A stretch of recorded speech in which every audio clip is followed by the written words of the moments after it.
بسم اللہ الرحمن الرحیم۔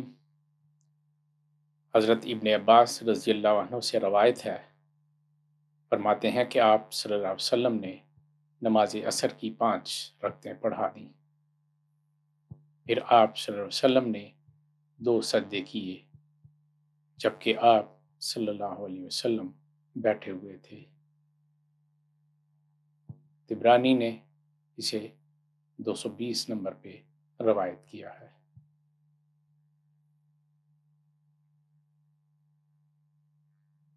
حضرت عبداللہ بن بحینہ رضی اللہ عنہ سے روایت ہے کہ نبی کریم صلی اللہ علیہ وسلم نماز ظہر میں کھڑے ہو گئے جبکہ آپ صلی اللہ علیہ وسلم کو بیٹھنا تھا۔